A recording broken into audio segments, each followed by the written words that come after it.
अक्सर हम भी वहीं पैसा लगाने के बारे में सोचते हैं जहाँ की जो बड़े पैसे वाले होते हैं वो अपना इन्वेस्टमेंट कर रहे होते हैं।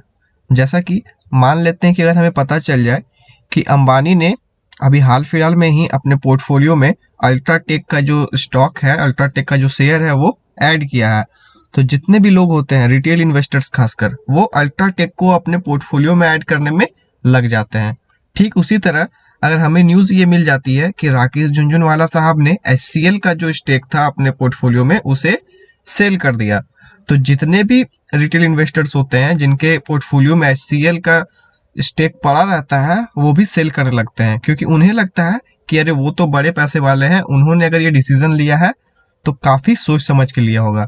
तो ठीक इसी तरह जो FIs होते हैं, फॉरेन इंस्टीट्यूशंस वाले जो होते हैं, उनका भी सेम रोल प्ले होता है। ठीक है, तो काफ़ी इन्वेस्टर्स ऐसे होते हैं जो कि ट्रेड करने से पहले या फिर किसी भी शेयर्स को खरीदने से पहले मैक्सिमम जो उनका जो डिसीजन होता है वो इसी चीज़ पे डिपेंड रहता है कि उसमें FIs का जो स्टेक है वो कितना परसेंट है और वो कंसिस्टेंट इंक्रीज कर रहा है या फिर कंसिस्टेंट डिक्रीज कर रहा है।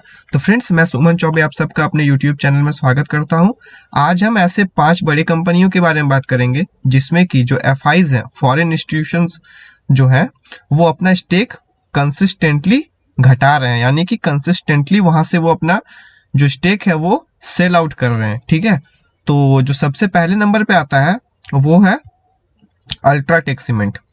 फ्रेंड्स, अल्ट्राटेक सीमेंट जो कि एक इंडिया की काफ़ी पॉपुलर सीमेंट कंपनी है, जैसा कि आप इसमें देख सकते हो कि सितंबर 2019 में FIs के जो यहाँ पे स्टेक थे वो 17.85% थे, जो कि फिलहाल सितंबर 2020 में घट के 15.29% हो गए हैं। और आप ये चार्ट देख सकते हो, ये लगातार कंसिस्टेंटली डिक्रीज करते जा रहे हैं। ये तो हो गया इसके FIs के शेयर होल्डिंग के बारे में। अब कंपनी के थोड़े हम फंडामेंटल्स को अगर देखें तो फ्रेंड्स आप देखोगे कि आज तो कंपनी ने लगभग 1.9% का नेगेटिव रिटर्न देखने को मिला है, लेकिन अगर आप एक साल के इसके रिटर्न को देखते हो 2020 के,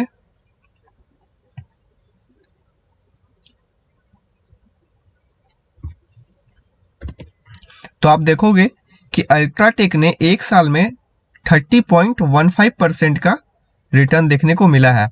और साथ ही फ्रेंड्स, ये इंडिया की बहुत ही बड़ी सीमेंट कंपनी है जिसका कि मार्केट कैप लगभग 1.5 लाख करोड़ का है। तो फ्रेंड्स, नो डाउट इसमें आप इन्वेस्टिंग कर सकते हो, लेकिन हाँ, अगर आप इसमें FIs के डिसीजंस के तौर पे इन्वेस्टिंग करते हो तो फिर इसमें मैं आपको बता देना चाहता हूँ कि FIs इसमें जो अपने शेयर्स हैं वो कंसिस्टेंटली डिक्रीज कर रहे हैं।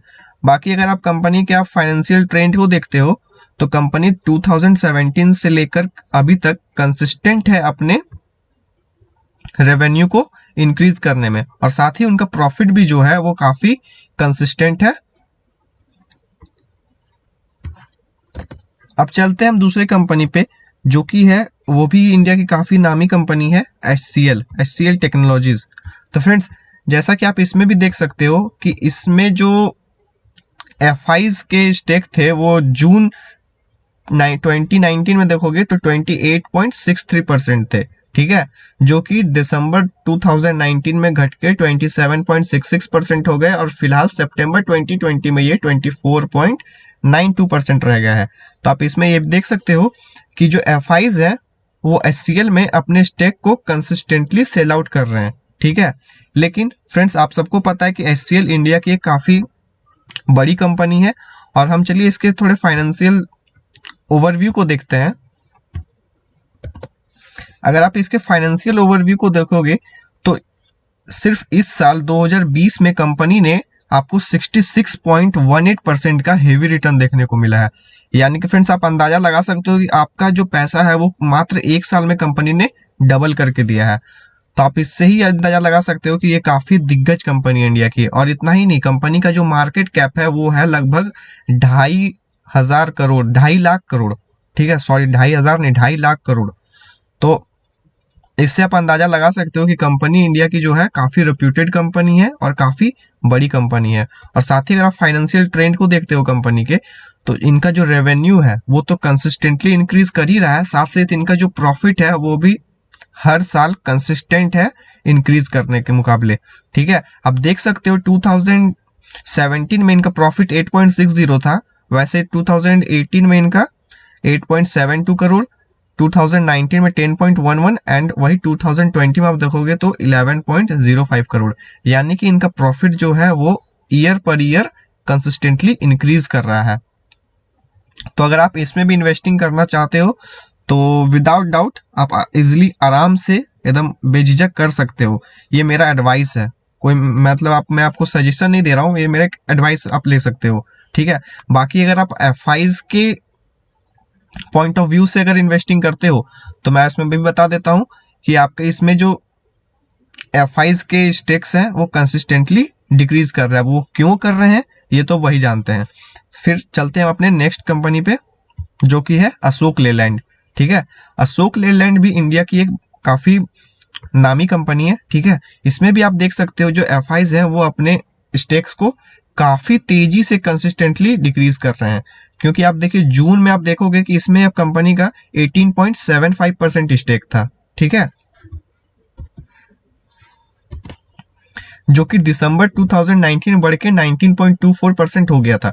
लेकिन फिर वहां से फिलहाल कंपनी में आपको मात्र एफआईज के जो स्टेक्स हैं वो 14.48% रहने को देख मिल रहा है। ठीक है, यानी कि आप इससे अंदाजा लगा सकते हो कि अशोक लेलैंड में जो एफआईज हैं वो काफी तेजी से अपने स्टेक्स को निकाल रहे हैं। अब वो ऐसा क्यों कर रहे हैं ये तो अब वही जानते हैं।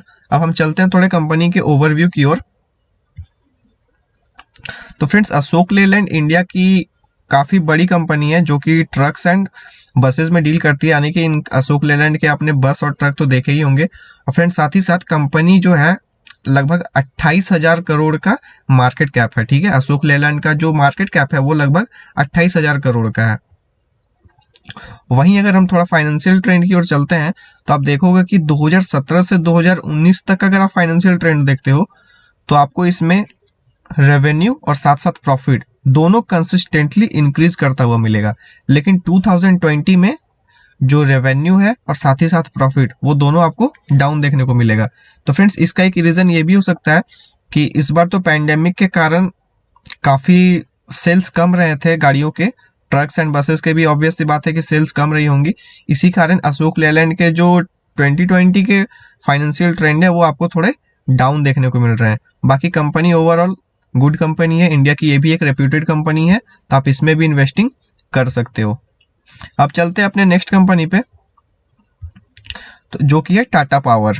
ठीक है, तो अब टाटा पावर का आप देख सकते हो यहाँ पे फॉरेन इंस्टीट्यूशंस के जो शेयर होल्डिंग के हिस्ट्री है वो आप देख सकते हो। ये काफी ज्यादा आप इसमें आपको डाउन मूव देखने को मिलेगा। ठीक है, जून में कंपनी में लगभग 26% स्टेक था एफआईज का, वही अभी बच चुका है, मात्र बचा हुआ है 11%।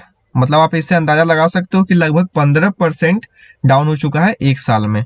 ठीक है, अब क्यों ऐसा हो रहा है चलिए ओवरव्यू में जाके हम देखते हैं कि कंपनी कैसी कंपनी है। तो फ्रेंड्स टाटा पावर में अगर आप देखोगे एक साल का रिटर्न देखते हो तो इस साल कंपनी ने आपको 34.28% का रिटर्न देखने को मिला है। अब वही फाइनेंशियल ट्रेंड को देखते हो तो कंपनी का जो रेवेन्यू है वो आपको थोड़ा उतार चढ़ाव आप इसमें देख सकते हो, क्योंकि एक बार 29.47, फिर 30.71, फिर 33.73, फिर घट के 2020 में 31.43 हो गया। ठीक उसी तरह आपको प्रॉफिट में भी थोड़ा बहुत उतार चढ़ाव देखने को मिलेगा। बाकी टाटा पावर भी एक बढ़िया कंपनी है, इसका मार्केट कैप 24,000 करोड़ का अप्रॉक्स है। ठीक है, और ये पावर ट्रांसमिशन और डिस्ट्रीब्यूशन में डील करती है कंपनी। बाकी ओवरऑल ये भी एक काफी बढ़िया कंपनी है। अब चलते हैं नेक्स्ट कंपनी पे जिसमें कि एफआईज तो अपने स्टेक्स हटा ही रहे हैं, साथ साथ म्यूचुअल फंड्स वाले, मतलब हर एक ओर से देखा जाए तो कंपनी में अपना स्टेक्स लोग हटाते ही जा रहे हैं। चलिए अगर आप यहाँ पे टाटा पावर को देखते हो, फिर अशोक लेलैंड को देखते हो, तो यहाँ पे भी आपने देखा होगा कि एफआईज वाले अपने स्टेक्स हटा रहे हैं। लेकिन आप यहाँ पे एक चीज और भी नोटिस करोगे कि म्यूचुअल फंड्स वाले वहां पे अपने स्टेक्स को बढ़ा रहे हैं। तो चलिए कोई बेच रहा है तो कोई तो खरीद रहा है। लेकिन हमारा जो नेक्स्ट शेयर है वो है वोडाफोन आइडिया। इसमें आप देखोगे कि एफआईज अपने जो स्टेक्स हैं वो काफी तेजी से एकदम बेच रहे हैं, क्योंकि जून में इसमें 15.67% स्टेक थे एफआईज के, जो कि अभी मात्र 6.19% रह गए हैं।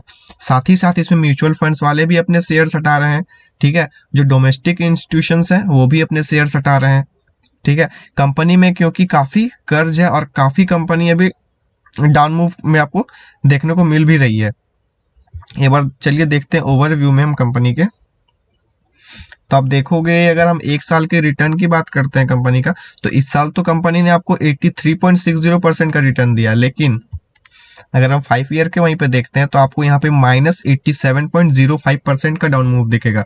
देखिए पहले ये चार्ट इसका कहाँ 50 के अराउंड ट्रेड करता था, जो कि फिलहाल आपको 10 रुपीज के आसपास ट्रेड करता हुआ मिलेगा, ठीक है। यानी कि कंपनी में काफी ज्यादा डाउन मूव देखने को मिला हुआ है। कंपनी की अगर मार्केट कैप की हम बात करें तो वो 30,000 करोड़ का मार्केट कैप है, और ये इंडिया की एक टेलीकॉम कंपनी है, ठीक है।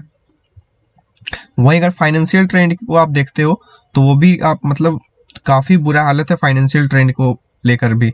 लेकिन हाँ, एक चीज आप यहाँ पे नोटिस करोगे कि वोडाफोन आइडिया में जो इनका रेवेन्यू है वो ये काफी मतलब कंसिस्टेंटली इंक्रीज कर रहे हैं, क्योंकि देखिए आप यहाँ पे जो 2017 में इनका रेवेन्यू था वो था 36.30 करोड़, फिर 2018 में हो गया 28.95, 2019 में 42.15, और वही 2020 में ये हो गया 46.56 करोड़। लेकिन अगर आप यहाँ पे इनके प्रॉफिट को देखते हो तो 2020 में कंपनी में आपको मतलब -73.87 करोड़ का आपको यहाँ पे लॉस देखने को मिल रहा है, ठीक है।